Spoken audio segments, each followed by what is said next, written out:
We'll start with the prayers. Om Bhadram Karnebhi Shruniyama Devaha Bhadram Pashe Makshabhiryajatraha Stirairangaihi Sushtubhagam Sashtanubihi Vyashema Devahitam Yadayuhu Swasti na Indro Vriddashrabaha Swasti na Pusha Vishvaveda Swasti nastakshorarishthanemihi Swasti no Brihaspati'l Dadatu Om Shanti Shanti Shanti.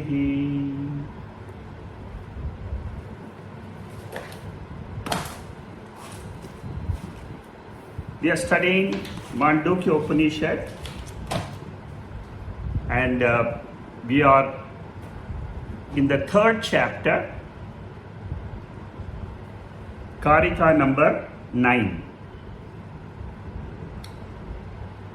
The third chapter is the most challenging chapter of Mandukya Upanishad. Intellectually challenging because it gives a very deep understanding of the world, which a normal gross intellect finds it difficult to accept and understand. In the section which we are doing now, from verse number 3 to 9, Akasha example is taken. Space. Space is compared to consciousness, our real nature, which is attributeless, which is changeless, which is beyond time, which is beyond space, which is all-pervading. There is a lot of commonality between space and consciousness. Consciousness is called as Turiya Atma. That Turiya Atma is compared to space.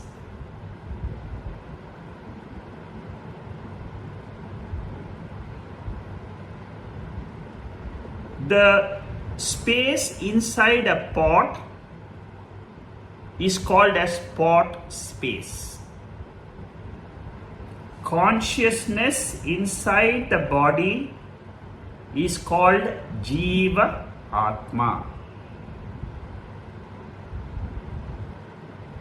We are not talking about the mind. We are not talking about the body. We are not talking about the world. We are talking about consciousness, awareness. Enclosed consciousness is called as Jiva. Enclosed space is called as pot space. Unenclosed space is called total space. Unenclosed consciousness is called Turiya Atma.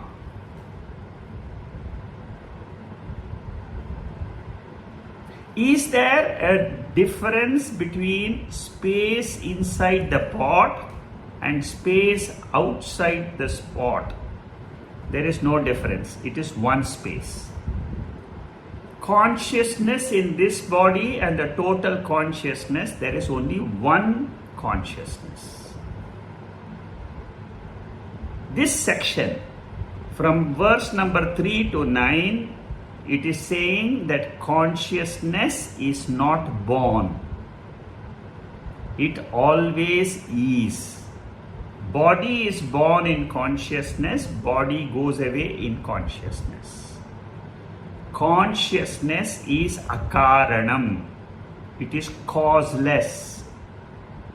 It does not produce any effect called the world. That is what Shankaracharya wants to bring out in this section from 3 to 9.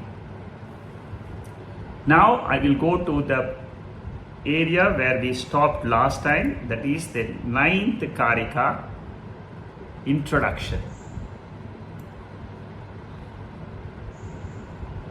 So Akasha is an example used to establish Jiva Utpatti Nisheda. What is the meaning of this? Origination of the Jiva is not there. Origination of the body is there. Origination of Jiva is not there, because Jiva is nothing but it is the consciousness. Urdhvam gachanti sattvastaha madhye tishtanti rajasaha jaganya gunavrittastaha adho gachanti tamasaha. Bhagavad Gita 14th chapter, which specializes in the three gunas. It says that those people who are sattvic will go upwards. That means whose minds are sattvic. Those whose minds are rajasic will be in the middle loka, which means manushya loka. And those who have got tamasic mind will go to the lower lokas of plants and animals. So as long as you are a dasoham, dasoham means what? I am a jiva and the Lord is the creator of me. As long as you have this relationship, it is called as aupadika relationship. Aupadika means a relationship which is with reference to the body. This is called as adhyaropa, superimposition of the body on consciousness. Soham, suppose you say, I am that pure consciousness, it is vastavikam. It is now not aupadikam, it is vastavikam. Vastavikam means what? Natural oneness between Paramatma and Jivatma, which is nothing but Eka Atma, Eka Turiya Atma. So now we will see how Vijaya chants this. Parane sambhave chaiva, Parane sambhave chaiva, Gatya gamanayorapi, Gatya gamanayorapi, Sthitau sarvasharireshu, Sthitau sarvasharireshu, Akashena vilakshanaha, Akashena vilakshanaha. So here, Gaudapadacharya, the author of Mandukya Karika, he says that Atma is presiding in all the bodies. Like God is controlling all the bodies. He is the controller. Now, it seems that there is a process of birth of the jiva, death of a jiva, transmigration of a jiva. Like you say, there is a birth of the pot space, there is sustenance of the bot space, and then there is destruction of the bot space. So what is he doing? He is comparing pot space with the jivatva bhavana.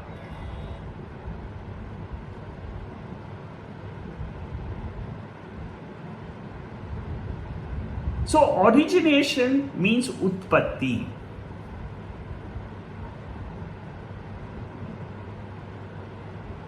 When we ask this question about our own self, do I really have a birth? Or is the body born? This is the question which Shankaracharya wants each one of us to ask in his own mind. If you ask this question and use the Shastra Shastra says your consciousness, awareness. So when I use the Shastra, I will say as consciousness, I am always there. I don't have a feeling that I am not there.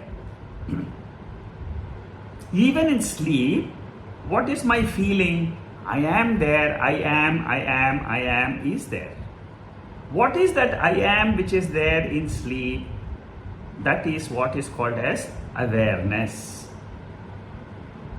That awareness cannot say, it cannot link it to a medium called the body. But awareness is always there. Therefore,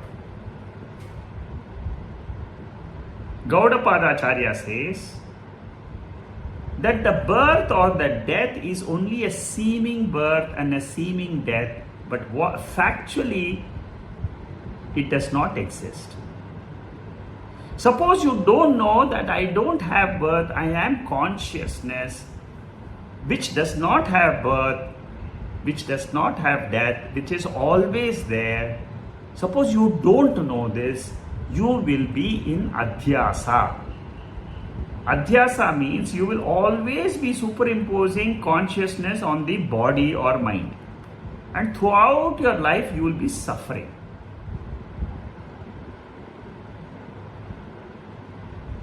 So, Shankaracharya wants us to think very carefully and try to know our real nature.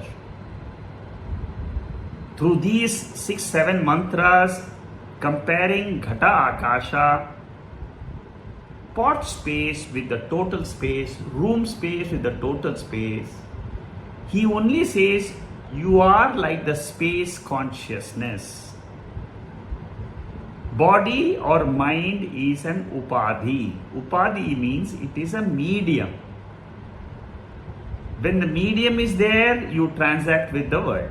When the medium is there, you stop transactions. That is why Turiyam is called as Avyavaharyam. In the next paragraph, 456, Shankaracharya continues. There are in this paragraph the same verse. He wants to give us a little bit more idea, and then he will be going into the 10th Karika. So here he elaborates and he says that seemingly our body, mind, world is there. It is experienced. But factually, it is only an appearance, like a dream. See, the same idea of the second chapter, Prapancha Upashamam, where the dream example was used, and he said there, waking is exactly like dream. He is building on the same idea that throughout Mandukya Upanishad, Shankaracharya and Gaudapadacharya has got one basic meaning of the waking state. It is a dream. You may not believe it, you may not accept it, but that is a fact according to the scriptures. If it is a dream, then birth and death is also a dream, seeming. From which point of view? Not the body point of view. Don't make the mistake and say that body is not born, doesn't have death. No. Only when you say I am consciousness, then only you can say the waking state is a seeming state of appearance, disappearance, appearance, disappearance. When I know this fact, that is called as moksha. Other than this understanding that the body, mind and the world is mithya, there is no other moksha. Moksha means there is no external or internal factual event. Seemingly it is there. Like we experience a dream. Very clearly in the dream, dream is a fact. When you wake up to waker level, dream becomes false. Clear understanding of Turiya Atma helps me to drop the notion that waking state is real. The next portion is just a revision portion. I have already explained all these ideas now. Akasha is indivisible.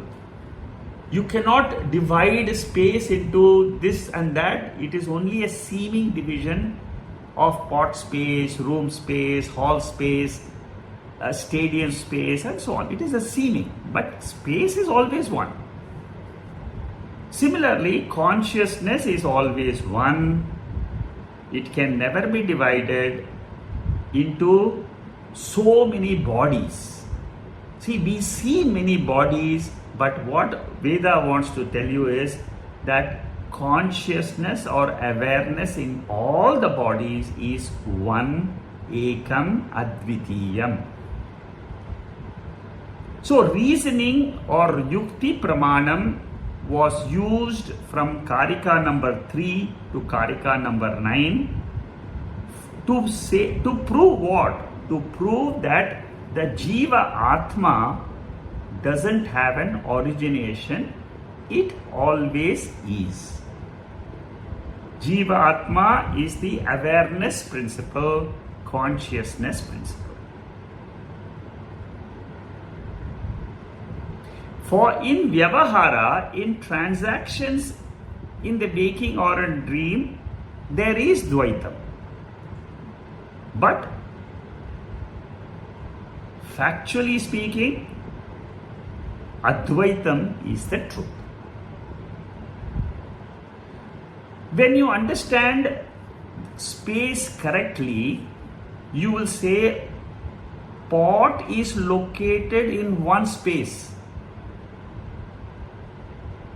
Before inquiring, what will you say? We will say there are many pots and there are many spaces in the pot. But after inquiry, we will say there are many pots, but space is one. In space, pots are there. Similarly, there are many bodies with consciousness before the inquiry. After the inquiry, you will say there is one consciousness in which all the bodies, they appear and disappear.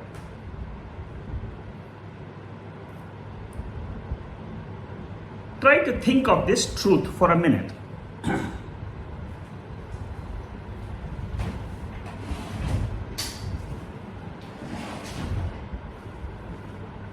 If this is the truth, then what can we say? Akasha and Atma are very, very similar in nature. Atma Utpatti or Vinasha should be compared to Akasha Utpatti and Vinasha.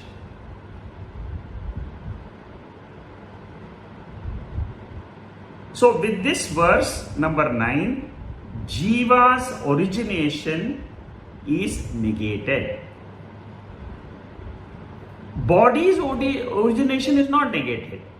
The consciousness in the body has no origination. That is what is negated. Next is Karika number 10. Sanghata swapnavat sarve.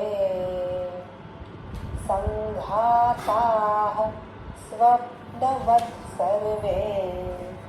Atma maya visarjita. Atma maya visarjita. Adhikye sarvasamyeva. Adhikye sarvasamyeva. Nopapattrihi vidyate. Nopapattrihi vidyate. Here, in this verse, Maya is compared to Avidya. This is a very difficult, challenging topic in Vedanta. What is Maya? What is Avidya? What is self-ignorance? Is a very, very challenging topic because we are all in it. Suppose you get out of this Maya, then it becomes easy. Even in Bhagavad Gita, Lord Krishna says, Mama Maya Duratyaya. It is very difficult to cross Maya because we are soaked in Maya.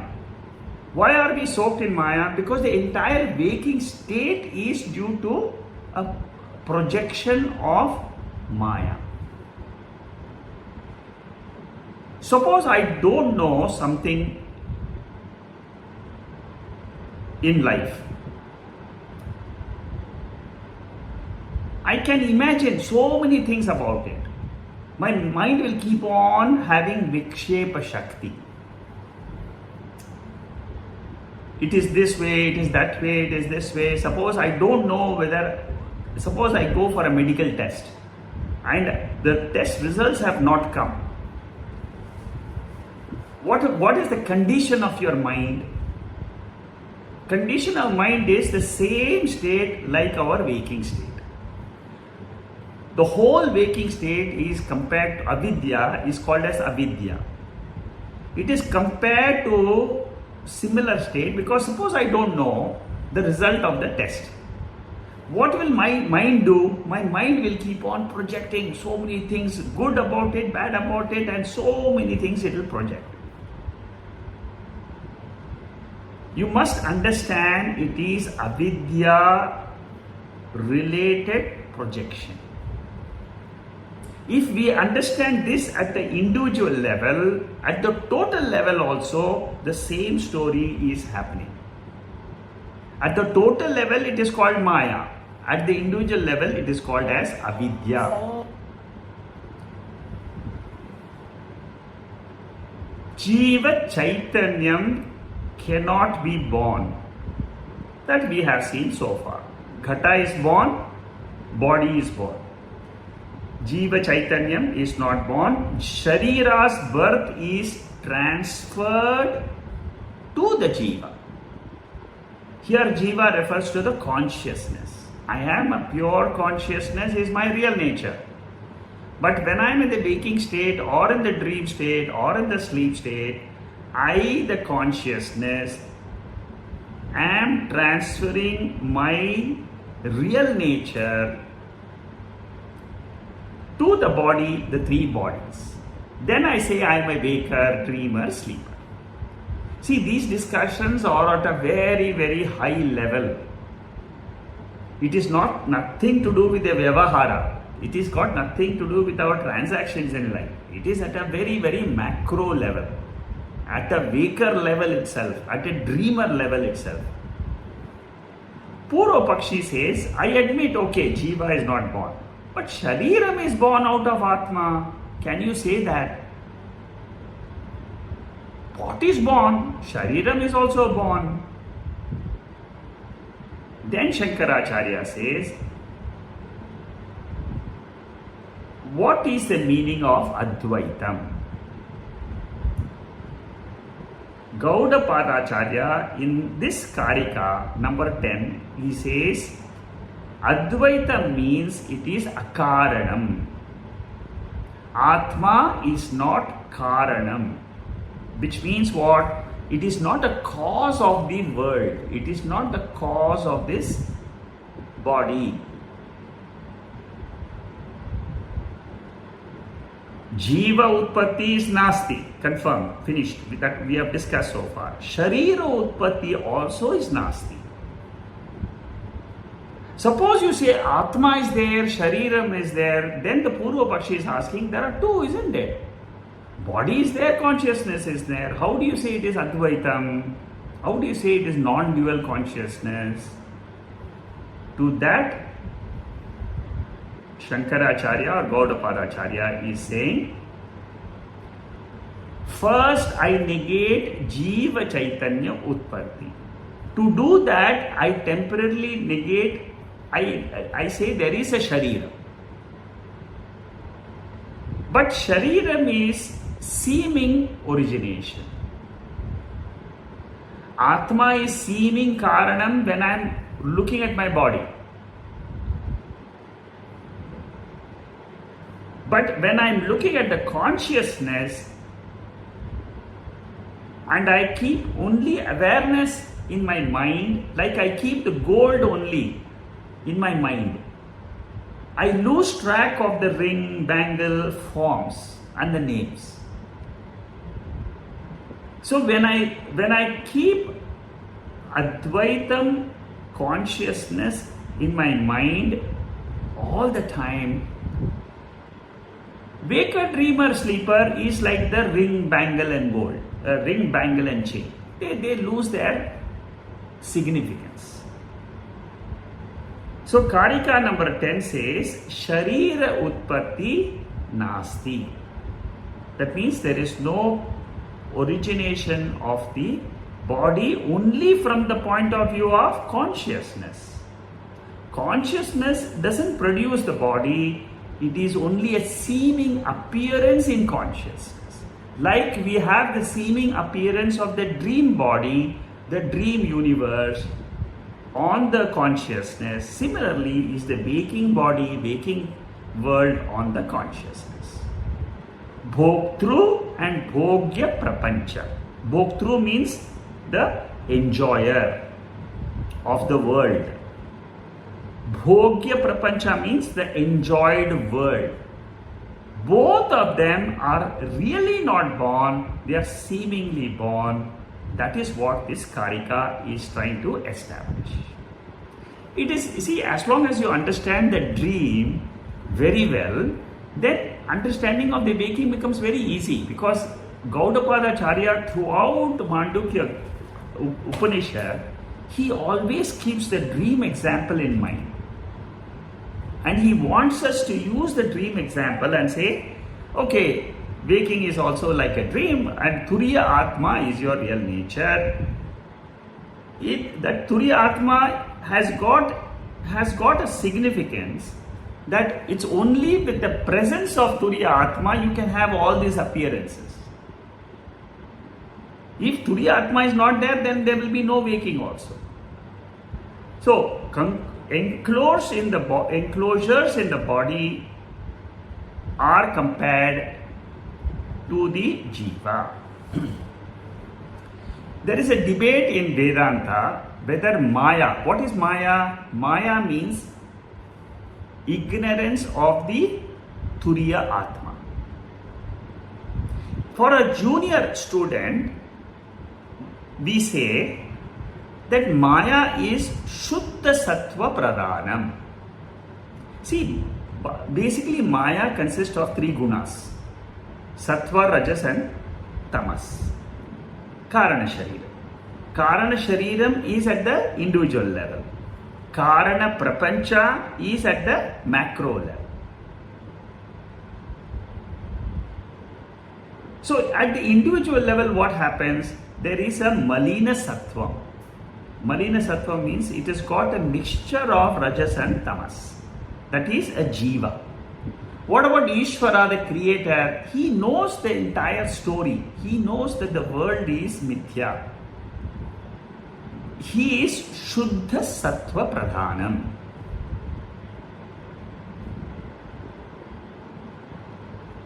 Ishvara knows Aham Brahma Asmi.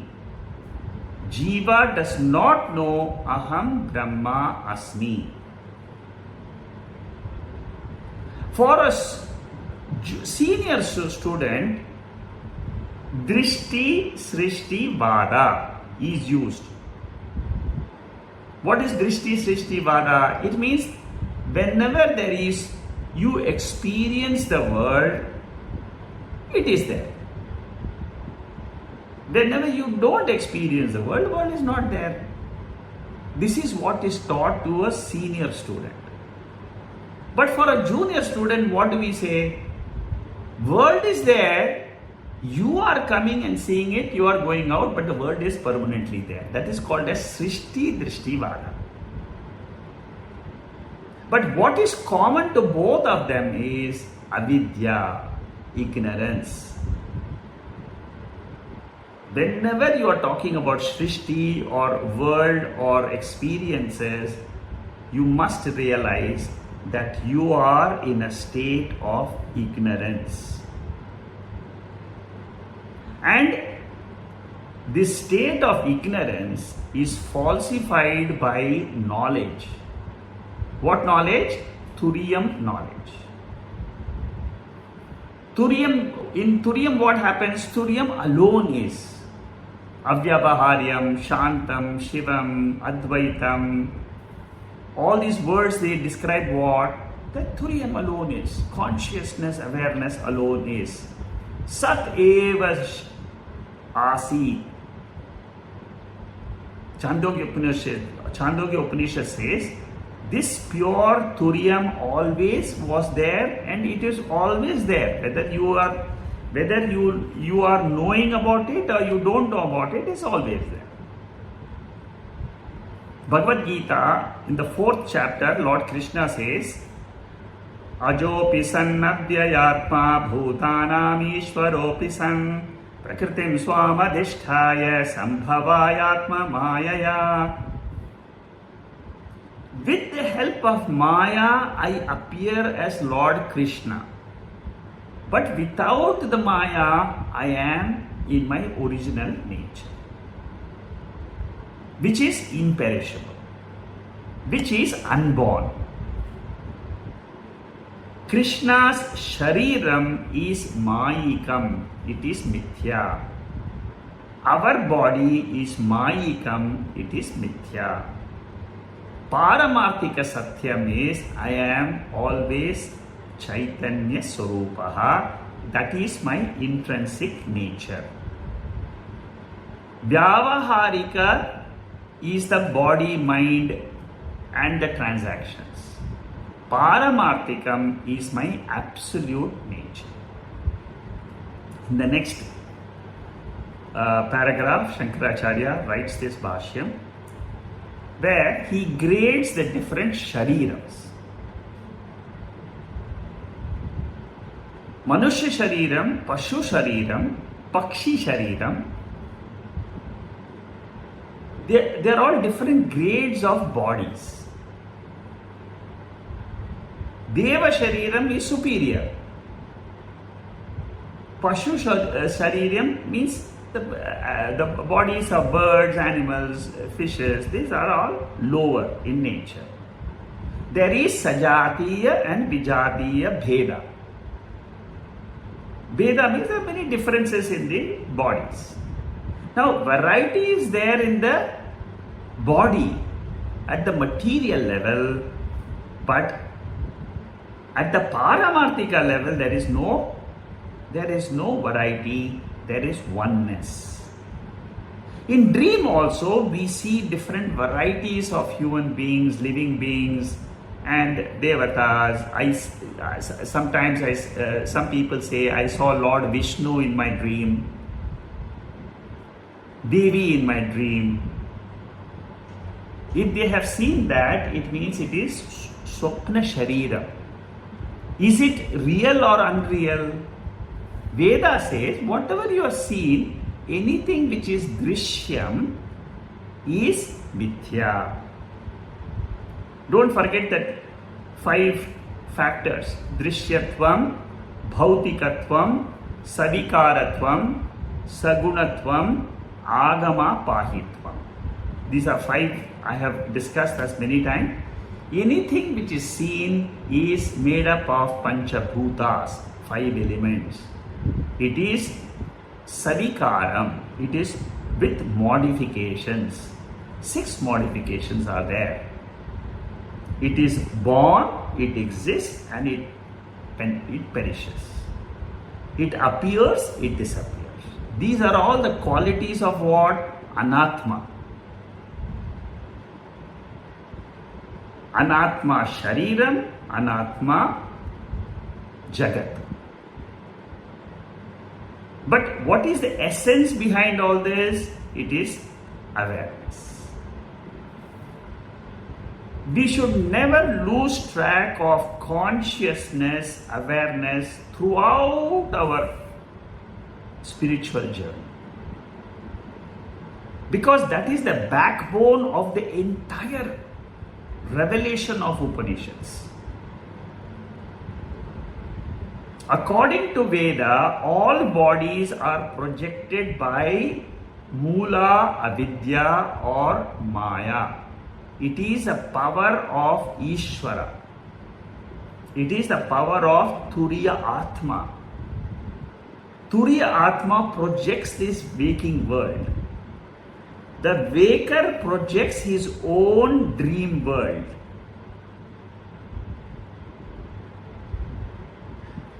Waking and Swapna both are unreal because both are experienceable, both are transactable, and both are useful. ETU, experienceability, transactability, and utility. These three are common in waking and dream. But because they are appearing and disappearing, Veda says they are trying to teach us there is something which is Sat Vastu. There is an Atma which is changeless. That Atma is called as Turiya Atma. Next is Karika number 11. This is an introduction to Karika number 11. From Karika number 11 onwards till the 14th Karika, 11, 12, 13, 14, 4 Karikas. Gaudapadacharya is going to use Shruti Pramanam. He is going to quote 25 mantras from different Upanishads and Bhagavad Gita. What is the purpose of these quotations? The purpose is, in the 3rd to the 9th, he has negated Jiva Utpatti Nisheda. Origination of Jiva is not there, is proved in verses 3 to 9. In the 10th verse, world doesn't originate is also proved. This is through inference, through yukti pramana, through reasoning. We said that it cannot originate because it is of a lower order of reality. It is a seeming origination, but not a factual origination. Atma is a fact. It is a higher order of reality. Dream seemingly is there, but factually not there. Upanishad wants us to understand waking is seemingly there, really not there. But who are you? I am the seer. I am the consciousness awareness. This consciousness awareness is at a higher level. Paramarthika Satyam, whereas the world is Vyavaharika Satyam. The same thing what we have studied from 3 to 10, now between 11 to 14, it's a very long commentary by Shankaracharya. So many Upanishadic verses are taken up. In each of them he takes 5, 6 verses. How should I learn this section? You should learn the central idea in these verses. What is the central idea? World is mithya. That is the central theme. In each of these verses, try to understand there is a proof, pramanam, evidence. In the Shruti, in this Because as Vedantins, our real source of knowledge to say that waking state is mithya is the Shruti Pramana. We compare the dream and all that, but that is only it is a secondary reason. But the main reason we say is Shruti Pramana. Atma Tattvam is Advayam. Advayam means Atma is not a cause for origination of the world. Therefore, we say world is an appearance. Okay?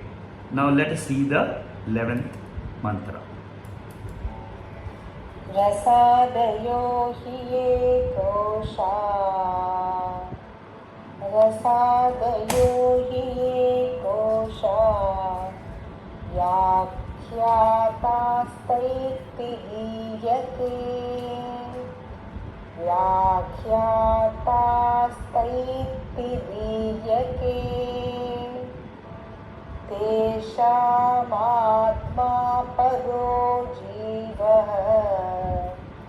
Tesham Atma paro Jiva, Kham yatha samprakashitaha, Kham yatha samprakashitaha.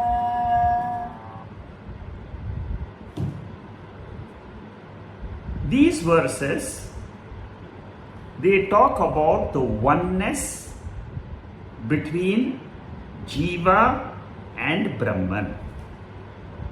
What does it say? Jiva is nothing but that Brahman. Pot space is nothing but total space. And total space is Ekam. In Taittiriya Upanishad, Panchakoshas was the medium taken, and ultimately it says Panchakoshas are Mithya, Brahman is Satyam. So Gaudapadacharya is using Taittiriya Upanishad to prove the oneness of the Jiva consciousness with the total consciousness which exists in the world. Shankaracharya uses 6 different mantras of Upanishads. Ishavasya Upanishad, Katho Upanishad, Mandukya Upanishad. He uses different mantras to prove this point. Which is the Taittiriya Upanishad. From now on, pay attention to the mantras of the Upanishads and try to see whether the mantra is talking about oneness. Because ultimately these mantras are quoted by Shankaracharya to prove the oneness of Ekatma, Turiyatma. In Taittiriya Upanishad, the first mantra says that Brahman is the supreme. That means ultimately Paramarthika Satyam is only one Brahman. That is the knowledge. And then where you realize it is all given in the mantra. So Paramatma is introduced as the Karanam for entire creation, Utpatti of the body and the Panchakoshas. Introduced beginning. In the beginning it is saying that Brahman is the Karanam. But later on, it will negate. Taittiriya Upanishad negates this Panchakoshas as Mithya and says Brahman is Satya. So, when does this happen? After Anupravesha, Paramatma is present as Jivatma. Consciousness, original consciousness, is present in the body as the reflected consciousness Jiva.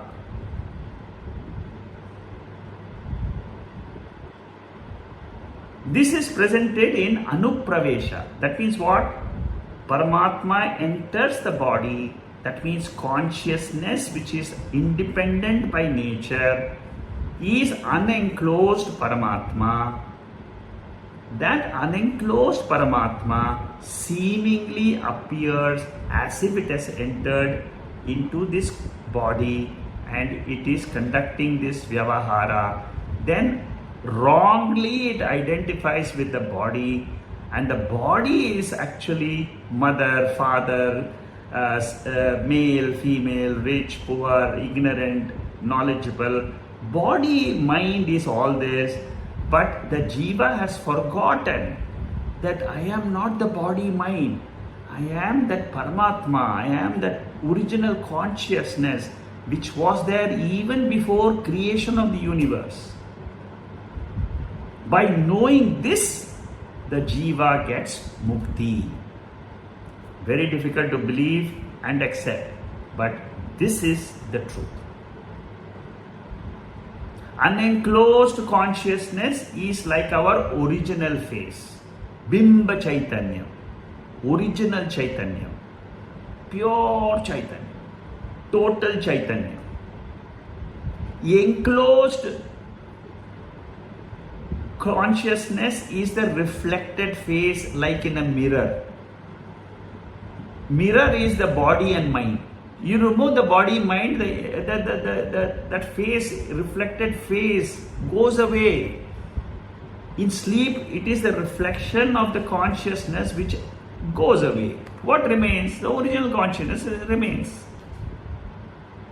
That is why it is a fact of life. Nobody has seen his real consciousness. You only see body, you only see all the reflections of the Upadhis. But I, the consciousness, nobody can see, nobody will ever see in their entire lifetime. Because it is the subject consciousness. In this subject consciousness, only all the reflections and pratibhimbam are coming and going. So, Aikya Dwara Nishedaha Utpatti Nishedaha. That means through this oneness, we are saying that there is no origination for the Jiva. Body, mind is there. But for the Jiva, there is no origination. So, first Pramanam we have seen. This is just a revision portion. If there is oneness between Jiva and Paramatma, there cannot be a Karya Karana Sambandha. Any Sambandha requires two. Father and daughter, father and son, mother and daughter. You require two for relationship.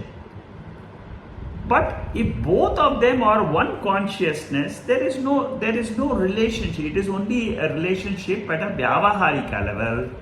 At the Paramarthika level, everything is one. World is one, Jivas are one, Ishvara is one. All three put together is called as Turiya Atma. So Paramatma is not a Karana. One mantra we have seen. Here in this definition, in this Taittiriya Upanishad, definition of that Brahman is given. Turiya Atma definition. What is that? Satyam Jnanam Anantam. So after I negate the five koshas, I am not the body, I am not the pranas, I am not the manaha, I am not the intellect, I am not the happiness experienced in the sleep state. Who am I? I am Satyam Jnanam Anantam Brahma or Turiyam Brahma. In Taittiriya Upanishad, the second very important mantra, which I quoted yesterday in my Tattvabodha class, is this mantra, 2.8.12. Sayaschayam Purushe Yaschasavaditye Sa Ekaha. Don't forget this mantra at any time if you want to know who am I. Because this analysis of this mantra, even when we did the Taittiriya Upanishad, you can go back and study. It's a Mahavakya mantra. What is the Mahavakyam essence of this mantra? It says, there is a Surya, which is ever there. It's like Paramatma. I am a body. Body may come and go. But Surya is always there. It is eternal, relatively eternal. Now, in my body, there is a consciousness, which is called a Jivatma. In Surya also, there is a consciousness. Without that, there is no Surya at all. Consciousness is there. That consciousness behind the Surya, that reality behind the man and behind the sun are one and the same. Aikyam. These are all very powerful mantras. At the highest level, these are quoted. We are studying the highest level of Vedanta right now, where you are talking about Paramarthika Satyam, and this is the gist of that shloka. Shankaracharya writes a very detailed Bashyam on this. He says that the enclosures are many. 5 enclosures are there. Annamaya Kosha, Pranamaya Kosha. But the content, ultimate content of them is one. Savayesha Purushontaram Rasamayaha. The content is nothing but consciousness.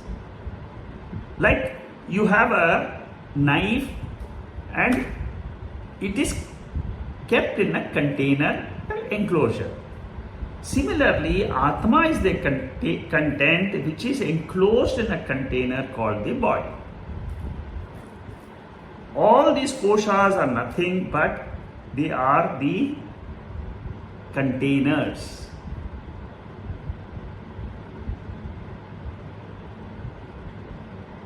That Atma, when you have discovered within your body as the ultimate essence of your existence, is the same Atma which is there everywhere in the world. Atma spreads itself into 5 koshas. Anandamaya kosha, Vijnanamaya kosha, Manomaya kosha, Pranamaya kosha, Annamaya kosha. Atma is there.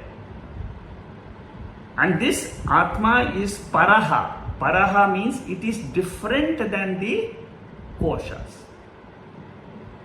Like a car has got, car is an instrument. Car is not, the owner is different than the car. Owner of the car is different than the car. Owner of the body is different than the body. Body is 5 koshas.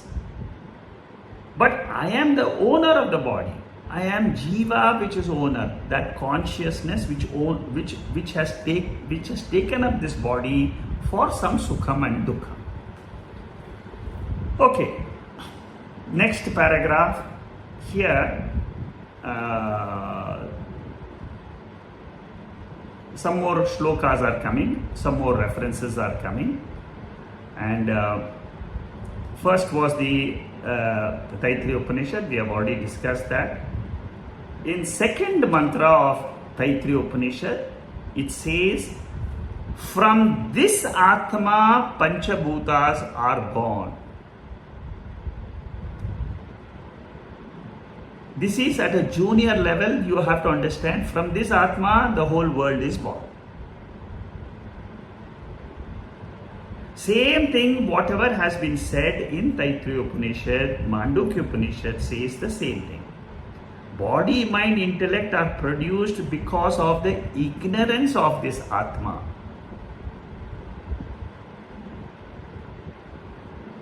Jivatmas are plural.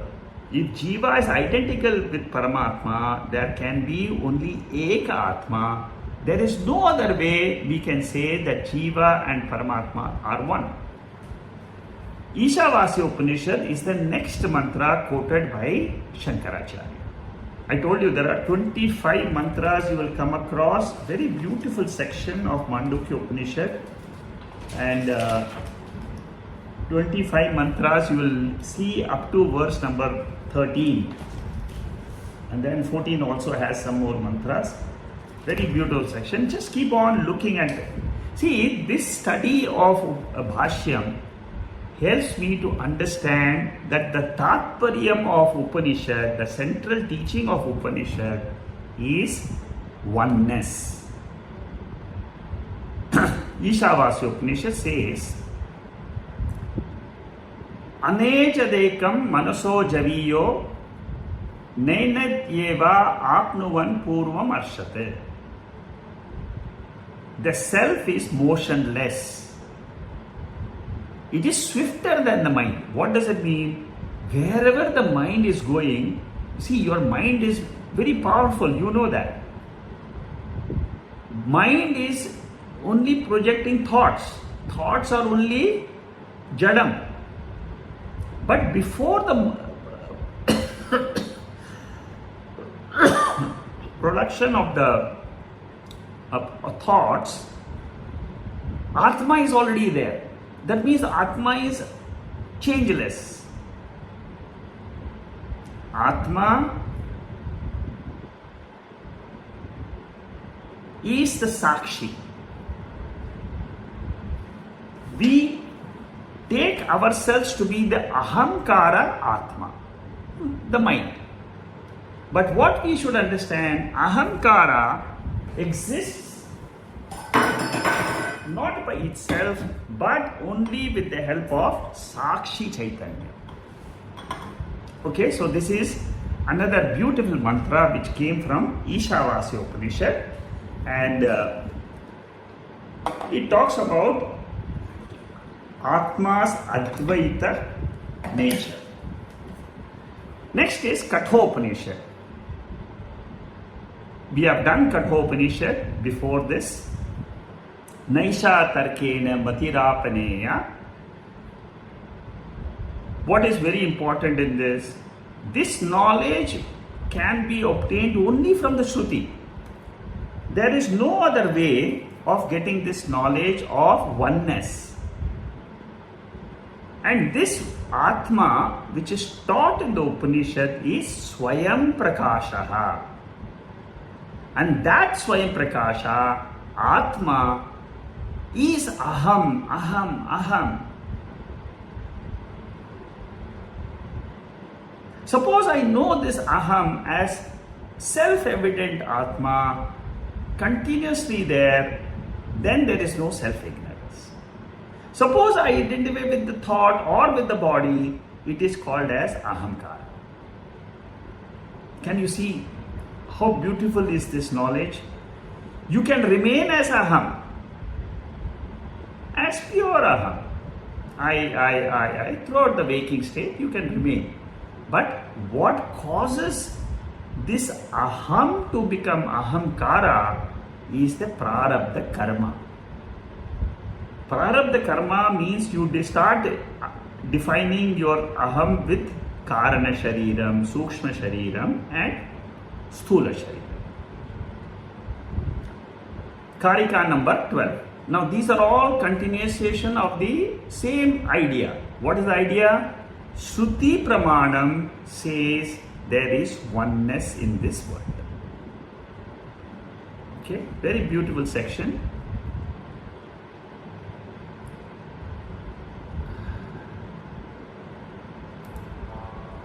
Dvayo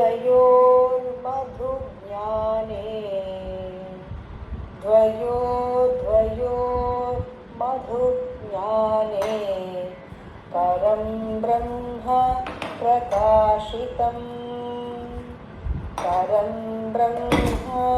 prakashitam prithivya mudare chaiva पृथिव्यामुदरे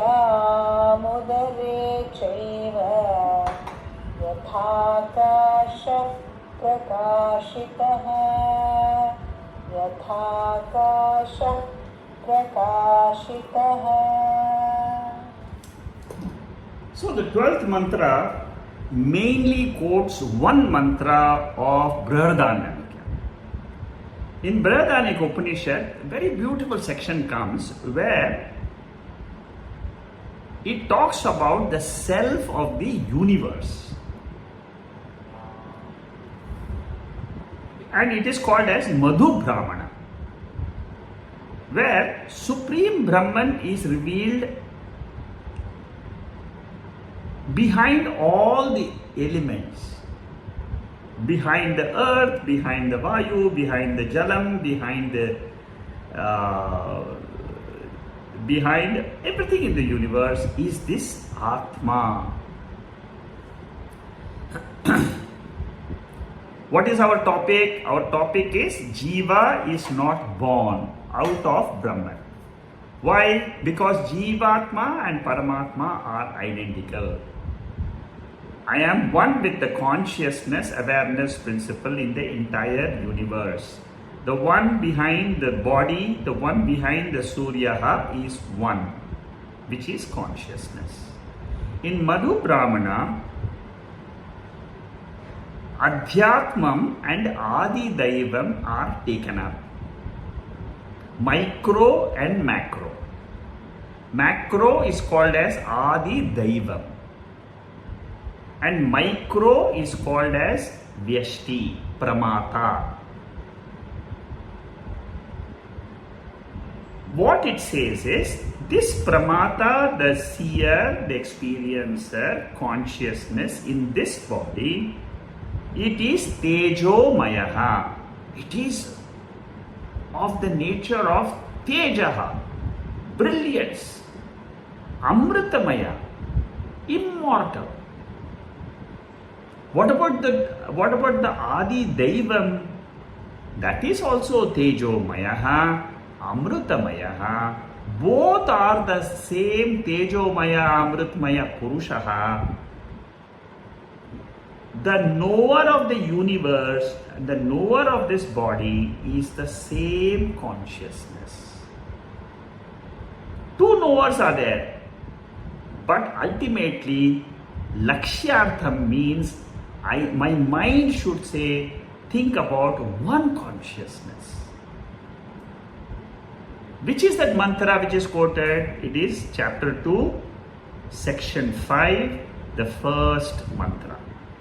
There is a series of mantras in this section. About 8-10 mantras are there, and all these mantras are trying to tell you, behind the earth there is one immortal being. Behind the water there is one immortal being. Behind this body there is one immortal being. Immortal being is the same in all the universe. Brihadaranyaka Upanishad and Chandogya Upanishad, they are two bulky Upanishads. But generally it is studied after Mandukya Upanishad, Bashyam. Because they are very deep in their revelations. Like this mantra, can you imagine? I mean, what a depth it is talking about. Adidevam and Adhyatmam, behind both of them there is one Chaitanya. At the micro level, the container is different. Body is different than the whole universe. At the macro level, the container is different. But the content is the same. Vyashti and Samashti, containers are different, but the content is Chaitanyam, or we can call it existence. We know existence is consciousness, consciousness is existence. Without existence, you cannot prove consciousness. Without consciousness, you cannot prove existence. Both of them are one reality, one vastu, which we call it as Turya or Brahman. So this is a commentary of this particular verse. Adi Deivam, Panchabhutas are taken. Panchabhutas means the 5 elements are the gross form. But behind them there is a Devata. What Upanishad says is, behind my body there is a knower. I know this body. Similarly, behind Prithvi, behind Jalam, behind Agni, all of them there is a Devata. Agni Devata, Jala Devata, Prithvi Devata, Vayu Devata. The Devatas are nothing but reflected consciousness. Like the reflected consciousness is the Jiva. So there is a Samashti knower, total knower, which knows all the Devatas. Yama Devata, Indra Devata, Varuna Devata, Agni Devata, all these are small Devatas. But there is a Samashti knower which is called as Hiranyagarbha or Ishvara. The knowing principle in this mantra is called as Tejomaya Amrita Purushaha.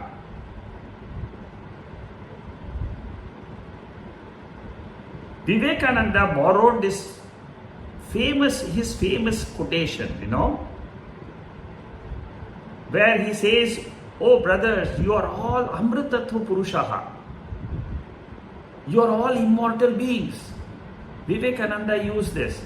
But where did he get that quotation from? Where did he get that idea from? From this mantra of Mandukya Upanishad, which says that we are all immortal beings. Our Sukshma Shariram is only a Pratibimbi Chaitanya. Our mind is only a reflection of that consciousness. Every time when you have your thoughts, it is a remembrance of consciousness in those thoughts. It is a remembrance of your own inner self. So behind the Vyashti there is a Jiva, behind Samashti there is a Devata. Jiva and Devatas have the same sentiency, awareness, Swaprakashatvam, and that is what is revealed as Tatpada Lakshyartha and Twampada Lakshyartha. Lakshyartha means indicative meaning of a Jiva is this consciousness. In both the individual and the total, there is one infinite Atma. Adhyatmam is bhogyam for Adidaivam. Adidaivam is bhogyam for Adhyatma. There is a relationship between Adhyatma and Adidaivikam. There is a relationship. One is a bhogyam, another is the bhokta. And what type of self or consciousness it is? It is amritatvam, immortal. It gives ananda to all of us. Therefore, it is called as madhu. Like honey gives sweetness. Similarly, by knowing this Atma, immortal Atma, I become blissful in life.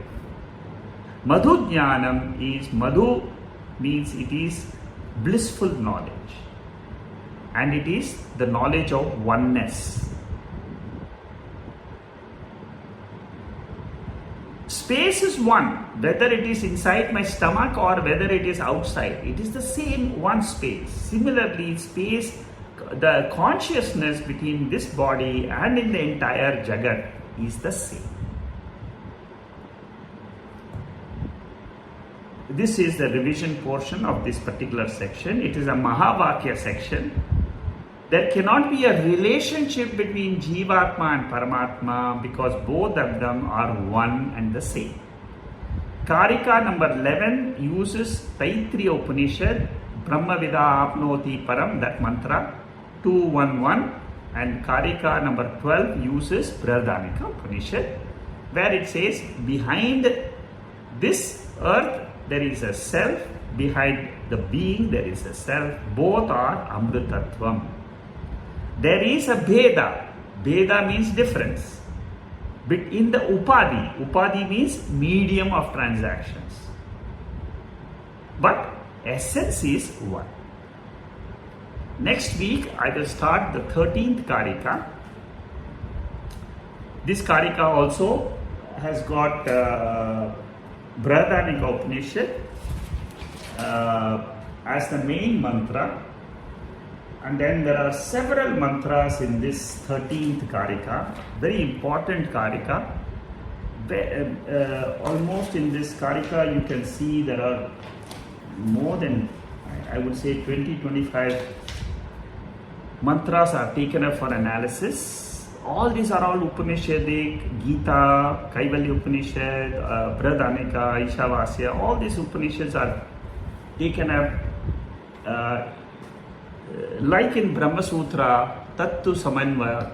There is a sutra called Tattu Samanvayat. It is the fourth sutra where in this all the Upanishadic mantras are taken up and says this is the central teaching of all the Upanishads. And what is the central teaching? I am Chaitanya Swarupaha. I am an immortal being. This idea has to sink deep inside our subconscious mind. Then it will change my personality. It will change me completely. All my sanchita karmas are broken up and I become totally free. That is the power of these mantras. Okay, so we will continue next week with this slide. We have another 36 pages in this volume to go, and it goes on till the 14th mantra, 13 and 14. So 2 more mantras are there in this volume. Okay, so we'll stop here with Mandukya Upanishad.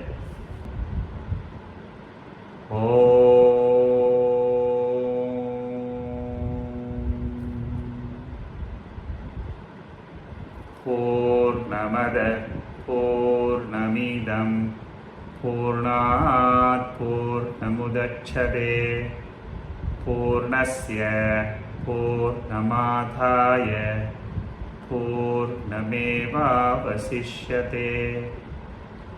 Om Shanti Shanti Shanti.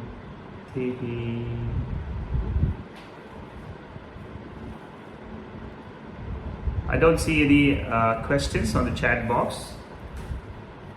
If you have any questions, please raise your hand, and then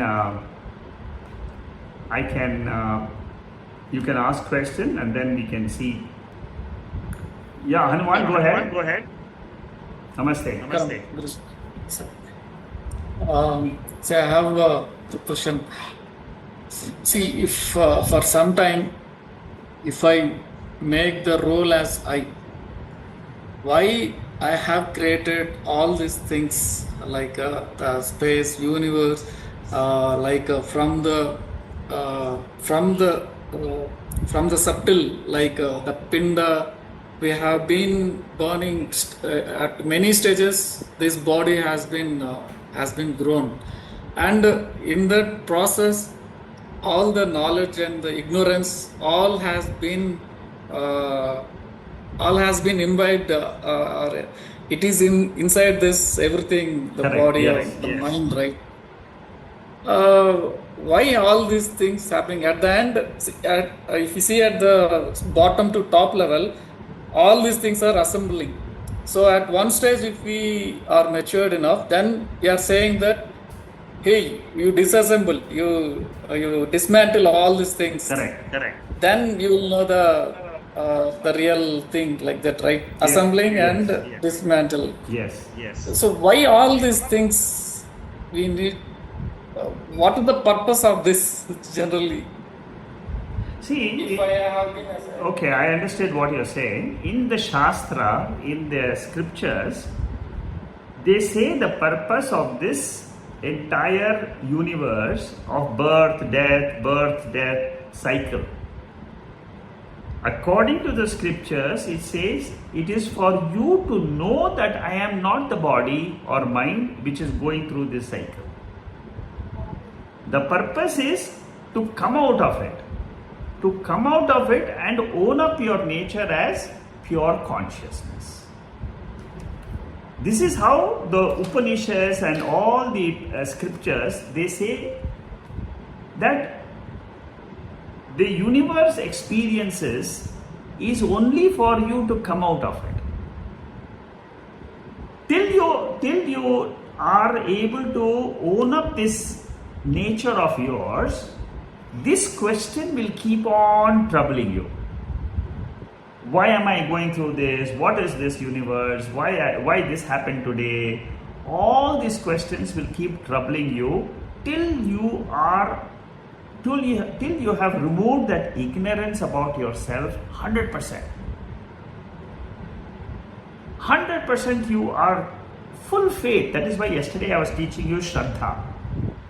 The moment you have Shraddha in the scriptures and you say, Upanishad is teaching me I am Atma and I am immortal. That's all. Hold on to it. Everything else, let the thing come and go. Okay, there will be some sorrow, there will be some joy, there will be some events in this life. Let it come and go. So to answer the question, your question directly is, the purpose of creation is to know that I am not a part of creation. I am the Adhisthana. I am the ultimate basis on which this whole universe is coming and going. That is the basis, that is the purpose of what the scriptures teach me. Am I clear? Good. Thank you. Anybody else has a question? It's like through the effect doing the cause. Yes, that's correct. Venkatesh, what you're saying is correct. I'm seeing something and then I'm trying to understand what is the cause. I'm seeing a son or daughter of somebody who is so brilliant. And then I'm trying to imagine, oh, there must be a cause for this. I'm seeing the effect, but there must be a cause. Parents must be there who are so brilliant. So similarly, looking at the effect, which is the world, I'm trying to understand what is the cause. All the Upanishads say Brahman or Turiya Atma is the ultimate cause. Intermediary causes are many. My parents are the cause for me. That is an intermediary cause. Beyond that, Pancha Bhutas are the cause for my body and mind. Intermediary cause. But what is the ultimate cause? Ultimate cause is nothing but Turiya Chaitanya. It is Chaitanyam and pure Sat. These two principles, keep it in mind. It will come slowly. It will not come immediately into a mind because the mind is gross. Mind will become subtle as you learn more and more. And then this question, it is a very important question which everybody has. The question which you have raised in this batch of 30 people or 25 people, everybody has asked this question to me once. Or maybe 5 times they have asked the same question. Okay, thank you.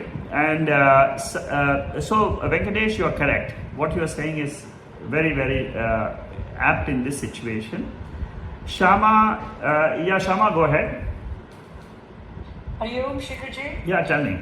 So this Mandukya Upanishad study is obviously one of the most ultimate kind of study in the spiritual seeking. Isn't that right? Absolutely right. This is the highest. There is nothing higher than this. Of course, Brahma Sutra is there, but that's extremely technical. Very, very technical.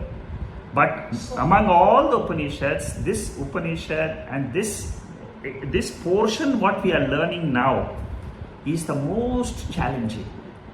It tickles your mind to accept something which normally our eyes cannot believe what it says. And also that it is most relevant study because it is, one is doing, sorry, I'll just switch off.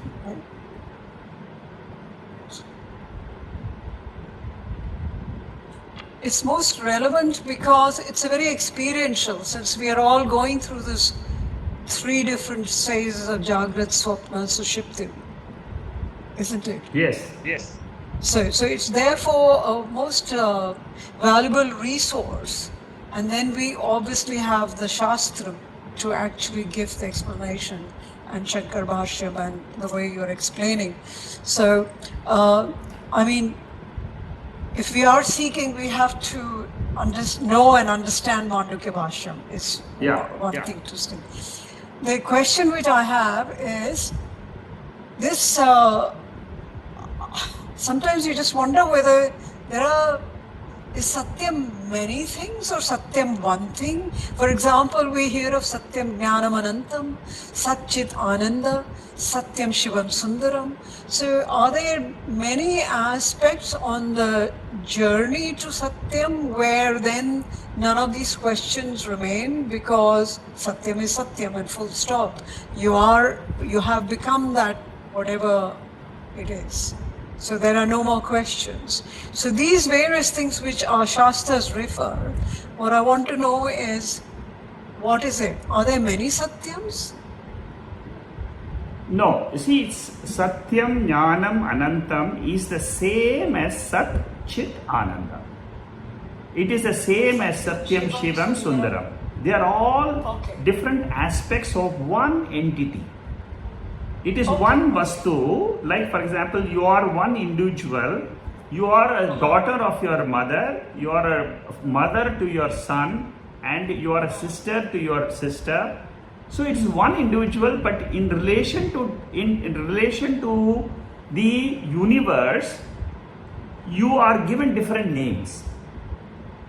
So describing the same thing. Correct. It is one vastu. It is one reality.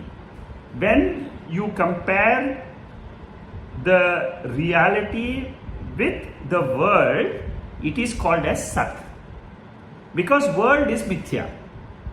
Okay. For Mithya world, there is Satyam, which is the Adhishtanam for the Mithya world. Okay. This is with reference to Sat. Now, second word is Jnanam. Jnanam means consciousness. Compared to the Achetanam, like a desk, like a stone, like a tree, like all Achetana Vastu, which are insentient, we call the Sat Vastu as Jnanam. Same Sat. With reference to the inert Mithya world, we call it as Satyam. With reference to inert nature, which is insentient, we call it Jnanam. Third, Anantam. Everything in the world is finite.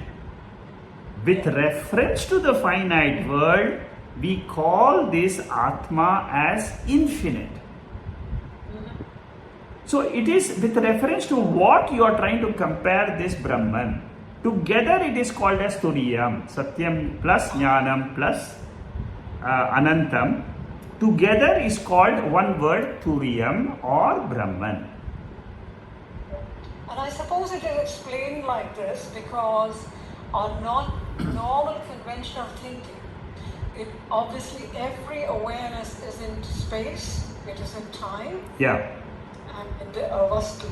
Correct. So therefore, this is really why it has been kind of explained in those terms. Correct. You see, with reference to this three of space, time, and objects, the Upanishad has coined this word only in comparison to the what we are used to experiencing. Excellent. So that answers my one question. Now, about the Satyam and the Mithya part of it, and you very nicely explained that You say don't ever think about the body as being, not born and not bound. The body Correct. is born. It is born. Is dead. Yes. And what is Ajata is, of course, the Atma. Correct. The Turiya. Yes. Yeah. Now, there's only a slight question. However, when we think about the Sukshma Sharira, the one which is left after death, so that hasn't ended, is it? Unless we are liberated, moksha mil gaya to, then we are finally, there is no rebirth. Correct. But there is a part of is it the body, or I don't know what we should call it, the Sukshma Sharira, the mind, the Sukshma, the mind which lives after death. Correct. See, the mind is a part of the Sukshma Shariram. Sukshma Shariram consists of 5 Jnana Indriyas, 5 Karma Indriyas, 5 Pranas. All these are invisible. And the Antakaranam. There are 19 portions. 5 plus 5 plus 5 plus 4. 4 is Antakaranam, Mana, Chitta, Buddhi, Ahankara. So, entire package of 19 invisible components which are in the body is called as Sukshma Sharira. And this lives on? This is there as long as the Sthula Shariram is there, it is a part of this body. Agreed. After death. After death, it is when the Sthula Shariram has served the purpose. Suppose the Sthula Shariram has served the purpose of joy and sorrow. Punya Papam is over for the Sthula Shariram to exist. What happens then? The Jiva leaves, that means the reflected consciousness. It leaves together with the Sukshma Shariram, it leaves the body. And then the body is dead. And that's the one which will take. Correct. It is the Sukshma Shariram which will find another appropriate body in an appropriate womb to take birth again. According to the sun, according to the. Sukshma Sharira creates the body. No, body is always created by Ishvara. Ishvara is the creator of the Sthula Sharira. So the Pancha Bhutas are put together for your Sthula Sharira. Who puts together? Your voice is cracking. Yeah, I don't know. Yeah, voice is with discontinuous. Okay. Am I clear now? Yes. I don't know. Probably the internet connection maybe in my house. I don't know. I've changed the phones. I've changed the laptop. I've changed so many things, but I still have not been able to fix this problem. It's very temporary. It's only very temporary. But out of say 1.5 hours, you are able to listen 1 hour. Oh yes, perfect. Okay. Only now only this conversation. Okay, so what I was saying was that what leaves the body is the Sukshma Shariram, which is the mind component, plus the pranas. Pranas are also part of the Sukshma Shariram. So the pranas they leave. Once the prana leaves, everybody says the body is dead. Yes. But the prana doesn't leave alone. It leaves together with the mind. With the mind. Yes. Okay. So that's explained. So, Shekharji, just one last. This is a very mundane question. It's not spiritual, the related to Upanishads. But just today I was contemplating very well. While on one hand, there is no doubt that there is only one goal of life, which is to seek moksha. And that is our ultimate. Yeah. However, is there any obligation to think about what we can classify in very normal English as a life well lived? Yeah, you see, a life well lived is only for your own self. It is not for others. It is how you look at your own life. Have I lived my life to my satisfaction? You see, you can never satisfy others. Who is this my satisfaction? Who is this mine? Yeah, this I has to be satisfied. I means here the consciousness which is connected with the body. It should feel that you have had the best possible life which you think you could have had, which we call. It's a personal thing. It's nothing to do with what is considered a well-lived life for everyone else. It will be a very individual question. It is extremely individual. It is not a common universal phenomena. Okay, I'm glad you explained this because I was trying to actually put this question in our own family group. Can you imagine? You can never do that. You can never do that. You can never say how other person should live and whether he is fulfilled in what he is doing it as correct. You know. So that is that. So have I answered your question? Yes. And the space idea, we are all the 5 elements, Panchama Bhuta. So which is there in creation, every creation. So when we look at our own bodies and minds, the space is incorporated in what form? This is the last question. The space. Body and mind. Space is incorporated in what form means with reference to body and mind. Yeah. Okay, body exists in space. Yes. Mind exists in body.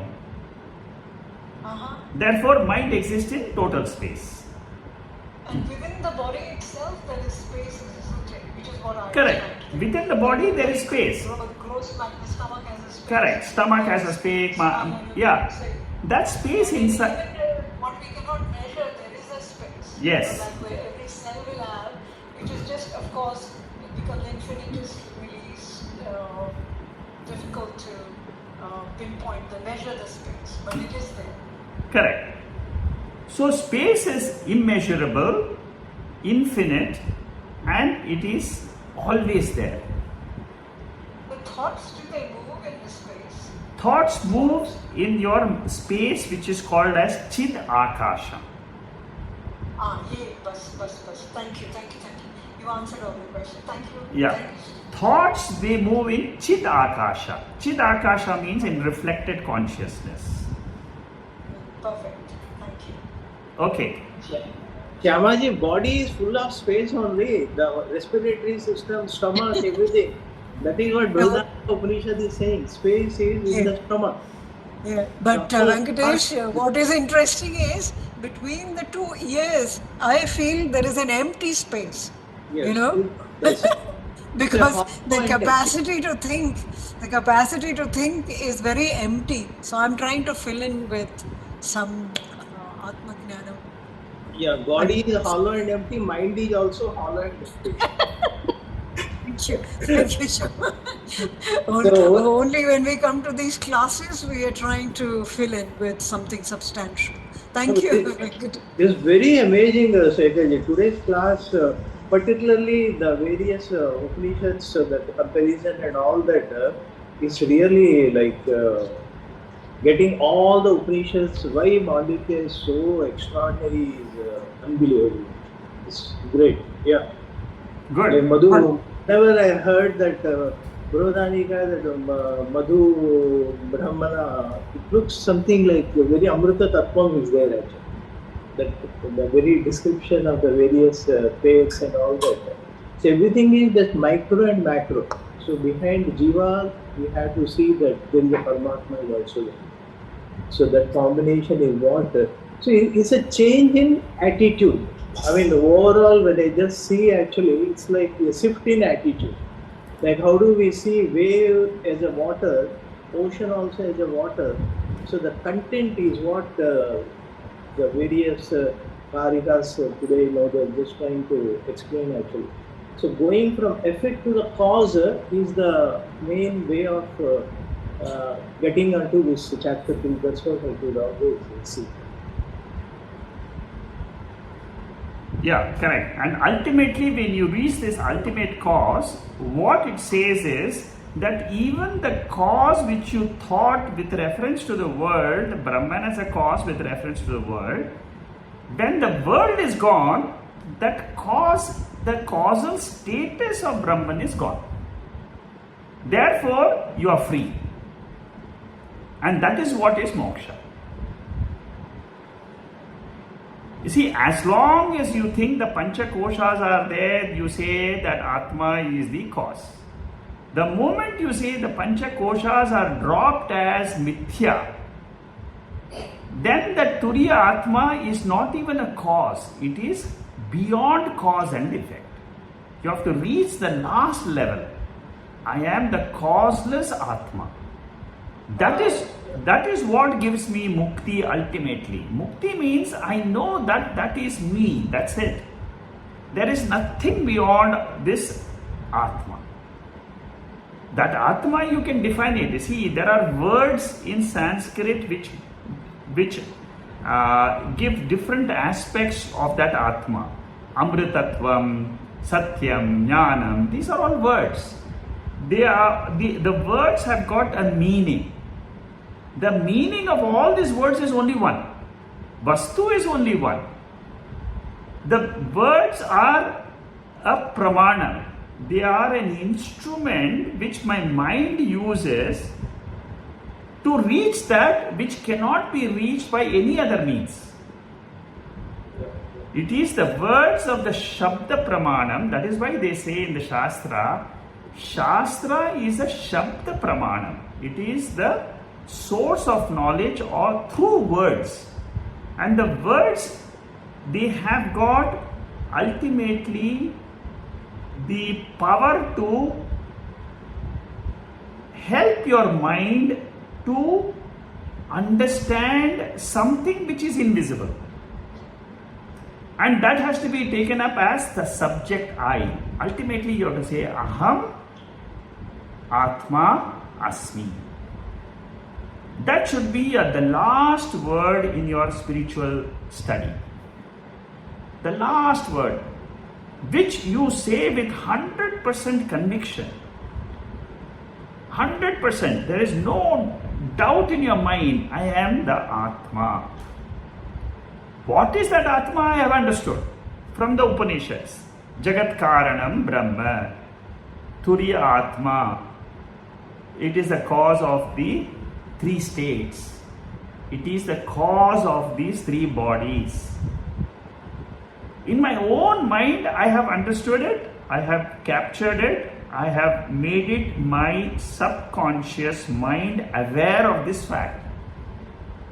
My conscious mind can be in the world. Let it be in the world. Let it go on, because you can't stop that. The moment I wake up, my conscious mind is awake to the world. It is awake to so many things in life. I switch on the TV, I get news. I open my newspaper, I read. I look at my laptop, I see all the emails. I open up my WhatsApp, I can see so many things. Those are all conscious mind. I can't, that I cannot stop. But in my subconscious mind, the Upanishadic teaching remains. Good. Thank you, Venkatesh. Before going to Vijaya, one thing is, Bharat, you have been saying use a Wi-Fi by connecting the computer directly. I'm using a LAN cable directly with my laptop, and so my Wi-Fi is connected through the LAN only. But still I have this sound problem, I don't know why. Okay, the earlier Karikas in chapter 3 point out space is not affected by smoke, correct. So nothing in the world which is in the three sharirams, at the level of three sharirams, that is Sthula Shariram, Sukshma Shariram, nothing affects this consciousness. Okay, Bharat, do you want to say anything more in reference to what you have said? I just wanted to say that, like, I think the comment made about cause and effect, I'm so glad that you said that when you get down to cause, Brahman, you can't call it a cause anymore because only Brahman is. Yeah. And in that situation, everything is that adhyasa. It starts off as avidya, ignorance, but then it can be dismissed as a, if you like, a name, form, function of that very Satchit Brahman. So it's the experiences, the like consciousness itself. I'm not explaining myself very well. It's totally choiceless. There is it's like this, you're helplessly choiceless in conscious awareness. You can't turn it off at no point. Hence the definition of Satyam, that reality which is present in all three states of time. But even then, I just wanted to add that one thing about Mandukya Upanishad, it doesn't really cover time, but if we can just realize that what's happening yesterday or earlier on today, it's a memory recollection. What could be happening in the future is just some form of intellectual inference. This moment right now, indefinable as it is it can't be objectified, but it's that this current moment which we can't pin down, but it's this nature of consciousness. That's all you can factually say. I just wanted to. Yeah, thank you, Bharat. Yeah, that's correct, Bharat. What you have said is correct. Just two other additional points. One is, I want to say, most of us, we are all discussing, always questioning, always wondering about the manifest world. Manifest world is only a small fraction of that Atma. 100%. Yes. Manifest world is only a small infinitesimal fraction of Atma. The Atma has got unmanifest nature also. In unmanifest nature, there are no questions. There is no doubts. What exists is only I, the pure Sat. Try to get this point. In Mandukya Upanishad, there is a debate with the Shunyavadins of Shankaracharya. In the commentary of Sadeva Saumya Idam Agre Asi, 6th chapter, 2nd section, 1st mantra, Mandukya Upanishad.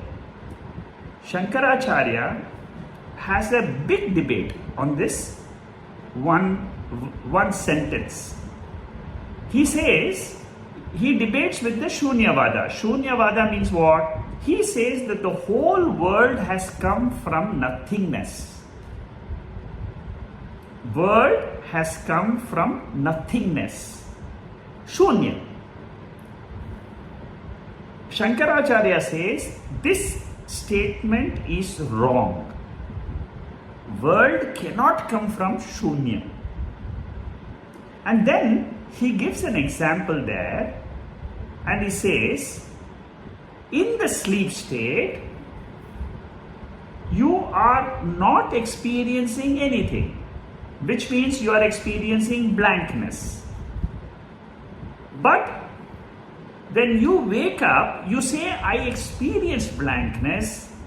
He says, who is that which experienced nothingness in sleep? This is an extremely important point to understand the nature of consciousness. He says that which exists in the sleep state, which was a witness of nothingness, is your real nature. That is your Sakshi. That is your Turiyam. All these questions in the waking state are not there.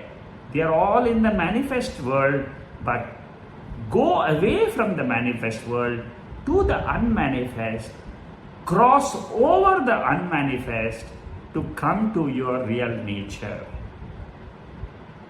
So, Shakaji, I wanted to just give you some information. I know I haven't taken part in these class sessions. Last few weeks I have been not well. I had an operation where I had a general anesthetic, and the operation, thank God, was a success, so no problem there. But you cannot imagine how much I was looking forward to the general anesthetic. I was so excited in a really weird way that I was so looking forward to it, and I can't believe I'm saying it. It's even in the general anesthetic there is presence. yes, that's correct. Even when you are in coma stage, there is a presence which is called as Atma. Atma never dies, Atma never is born, it ever is. That is the truth, and that is me. That's all. If you can understand these 3 sentences, you have covered the entire spiritual study. And Thank you, Shakaji. Thank you, Bharat. Okay, Vijaya was raising her hand, but I think she has disappeared now. Is she there? Vijaya, are you there? Okay, if she is not there, Ramchandra, go ahead. Yeah, namaste, Shikaji. So I just wanted to reiterate, the same Mandukya Upanishad 6.2.1. Sadeva Soumya Idamaka Asit. But we are talking about here now. But at the same time, I would like to refer to Shloka 49 of Viveka Chudamani.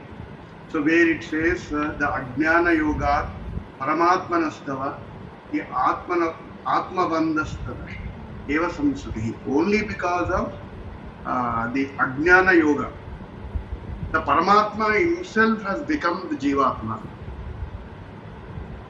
Right, Shekaji? So again, now it's like a sport. It's like a sport. It's like a game. The Paramatman is withdrawn from himself in a projected world, projected scenario. So he remains that. At the same time, he projects himself as a Ajnana Jivatma initially. Then over a series of Janana and Marana, again he gains the knowledge, the Jivatma, again merges back into the Paramatma. So am I correct? Yes, you're right. You're right. You know, in the scriptures, it is very often said it is Paramatma which is appearing as Jivatma. It is correct. So as long as you are looking at the world, this aspect of Paramatma, Jivatma world is correct. But what you must understand is, what is the real nature of that Paramatma? This is with reference to the world, with reference to the Jagat which we are experiencing, this answer is correct. And then it only helps us to go towards that real nature of Paramatma. But Mandukya Upanishad gives the ultimate reality. What is the nature of that? See, many a times there are 2 places in the Shastra which talks about Satyam. One is in Taittiriya Upanishad, Satyam Jnanam Anantam. So Sat is analyzed there in very big detail. The second place where Sat is analyzed in much more detail is Chandogya Upanishad, which you have quoted 6.2.1. There, in that mantra, there is a debate. In the second verse of the same mantra, there is a debate. It's a very long section where Shankaracharya finally says Sat Vastu can never be negated. It is always there. There is nothing beyond Sat. So that is one point our intellect should understand. Second, Sat is eternal. Eternal means the time element, time doesn't affect Sat. So basically, in my spiritual study, what should I know? Body, mind is not me through Tattva Bodha and all that and other preliminary texts of Upanishads, I understand. But the Sat aspect, which is the existence aspect, is the most difficult. Even consciousness, jnanam, we can understand easily. Because consciousness is nothing but it is a sakshi in this body. For all my thoughts, there is a seer of the thoughts. Suppose I say I know my thoughts. In the morning I thought of this, I was contemplating on this, but there is a knower of the thoughts. So that is consciousness. But Sat aspect is very, very difficult to comprehend for the human intellect. In all the literature, Sat is the most important because in the sleep state I am not conscious. That consciousness nature is not evident to me because I don't know that I am there. In the waking state I know there is something in which I say that I am there. So in the sleep state, Shankaracharya brings this argument to the Buddhist. He says that there is something called as Sat. It is not Asat. Asat means nothing. From nothing, nothing can come in the world. There is no example in the world which says that from nothing this something has come out. That is one argument he uses to beat the Shunyavada. The second argument he uses, which is a much more brilliant argument, is which Shankaracharya and throughout in many commentaries he brings down this point, is because it also helps me when I try to understand my own nature. Because the Upanishad says in the sleep state I am Sat. How do I understand I am Sat? Existence, pure existence. When there is no particular existence, it is called as pure existence. Particular existence means what? Body, mind, world, London, America, India, Singapore, these are all particular existences. But there is a state, the fourth state, which is the Turiya state, in which there is no particular existence, there is only universal existence. That universal existence is there. And there is something which knows that universal existence is there. That is the self-evident Atma.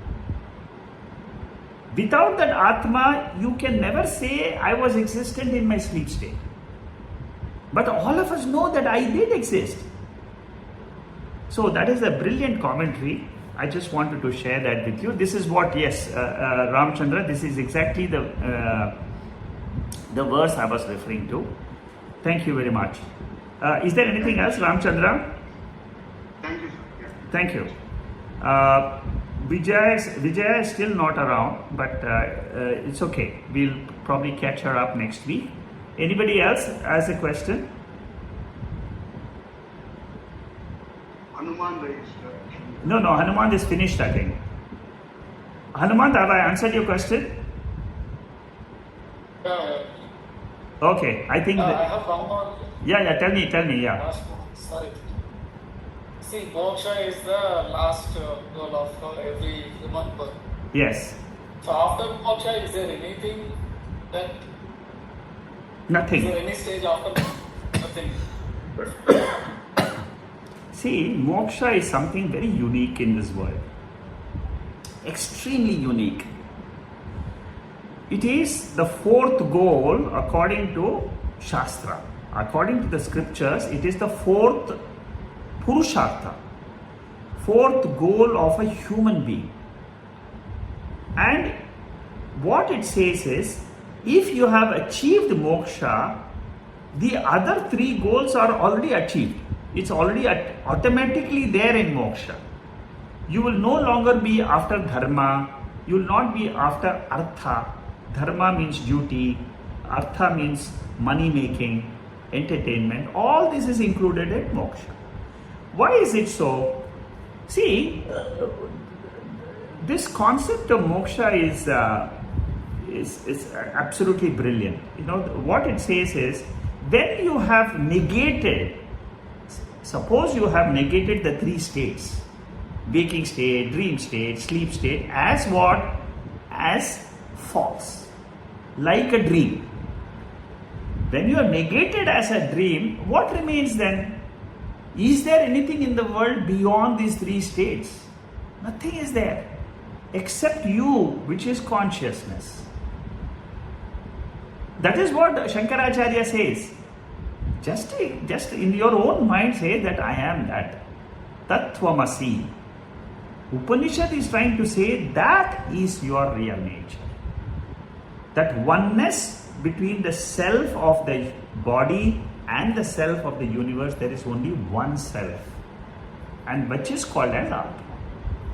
That Atma is immortal. Immortal means it is not affected by time. Body is affected by time. Body will come, go, it will have its experiences. When you have moksha, your attitude in life will be, I am Paramarthika Satyam. World is Vyavaharika Satyam. It is a relative world, whereas I am of the nature of absolute reality. Nothing beyond that. Okay, good. Thank you. It is just to add something, the question, what is that knowing which everything is known? Correct. In Chandogya Upanishad, before the Sadeva Saumyam Idam Agre Asit, the student Uddalaka, student is Shvetaketu. Shvetaketu asked his father Uddalaka. He asked the father, what is that knowing which I will know everything in the universe? To that question is this answer. Sad eva saumya idam agre asi. Before the origination of this world, there is something, and that is called as Sad. So the whole world is negated. So there is nothing else. Kathopanishad also the same question was asked. After death, is there anything? Sadeva Saumya idam agre asi. Sad is there after death. Sad is there now. Sad is there, was there yesterday. It was there before the birth of the body. It was there after the birth of the body. It will be there after the death of the body. Death of the body, birth of the body has got no effect on that immortal Sad. Knowing that Sad, you get moksha. That is the whole teaching. Thank you. Thank you. Namaste. Hari Om. Hari Om. Thank you. Shikharji, maybe next time you will discuss, I think that's what Vijaya was trying to do. She wrote it, Yathavacho Nivartante. Correct. So either you briefly say it now or explain it next time, because it's all connected. Yeah, you see, what she's trying to say is that Sat cannot be described by words. Yes. It cannot be conceptualized by your mind. Yatho vacho nivartante aprapya manasa saha. That Sat can be known only through the scriptures. From this verse, Sadeva Saumyam Idamagre Asit, I have learned, my intellect has understood, there is something which is there. It is called as Sat. You can call it God, you can call it Sat, you can call it reality, whatever you may call. But it exists. Knowing that which exists before creation, after pralayam, it still is there. That is why in sleep, sleep is only a miniature example of pralayam. Yeah. Sleep is nothing but a mini example of what happens during pralayam. During pralayam, what happens? The mind goes into unmanifest condition. It remains in a stable condition because of the three gunas which are in equilibrium. At the Samya Avastha, it is called as Pralayam. In the Samya Avastha, there is no creation also. All the creation has dissolved. And that is exactly our experience in our sleep state also. During death, during sleep, during Pralayam, it is the same experience for a Jiva. Because Jiva is there in all the periods of time. Jiva is eternal. It is in this consciousness that the whole Srishti comes, Sthiti comes, Layam comes. So, suppose I want to know what is my real nature, try to understand who am I without this body, mind and the world in my sleep state. When not in your sleep state but in the Jagrat Avastha. In Jagrat, my mind travels in the direction of my nature. That is what gives me moksha in the waking state. Moksha is in the waking state. It is not in the sleep state or dream state. It is in the waking state. I feel I am a Jivan Mukta. Jivan Mukta means I am free. It is only a transformation in the mind of a person. Physically, there is no transformation. Physically, I will feel the same. My body will get old. My thoughts will change. Those are all physical conditions. But moksha is something which is got to do with your real nature. Once you know that I am free in my real state, then nothing else matters. Okay, thank you. Namaste.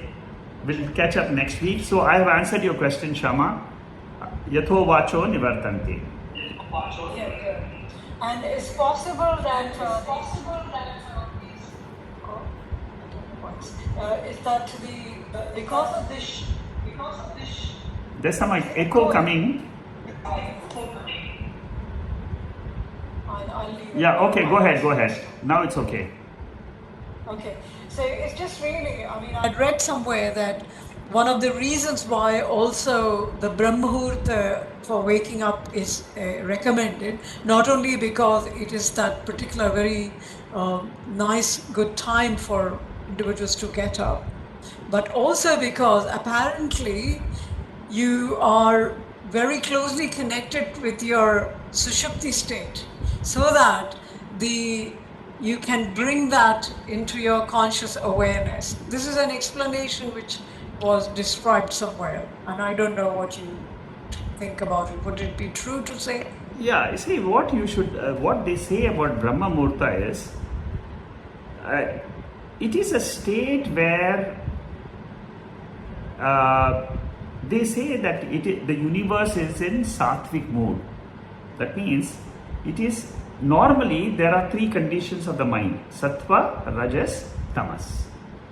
Now, what they say is in that Brahma Murta time, which is from 4:30 to about 6 o'clock, in that time, it is the sattvic state of your mind and of your external situation.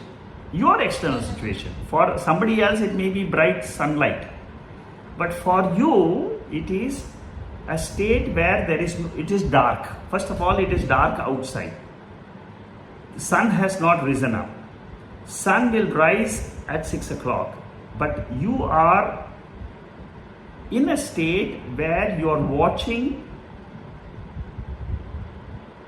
the state of your mind, which is sattvic. So, during Brahma Muhurta time, the best time for meditation, they say, is because your mind, which has gone to sleep, is fresh. The external perceptions and the external things to do in the world has still not caught up with you. Correct. You see, your list of things, your bucket of list of things is still not being ticked. Yeah. Your mind is fresh. When your mind is fresh, you can experiment this. You see, when you practice meditation during the morning hours for 10 minutes, you see, I'm telling you that 10 minutes in those times, you will find that your mind gets tuned to Atma very fast. Yeah, that's what. You see, you will find that immediately you are able to connect. Aham Satyam Jagan Mithya. Immediately is that automatically will come in your mind. Satyam Jnanam Anantam. Again it will come. Because these are now from subconscious mind it will come to your mind. And many people have come and told me that they have realized a lot of Advaitic truth during those moments. During the small interval of 10-15 minutes, Advaitic truths which are there in the scriptures or in Bhagavad Gita, it comes to your mind. Correct. Yeah. And it reveals whatever is the truth. Thank you. Thank you, Shukdev. Thank you Namaste. so much. Thank you.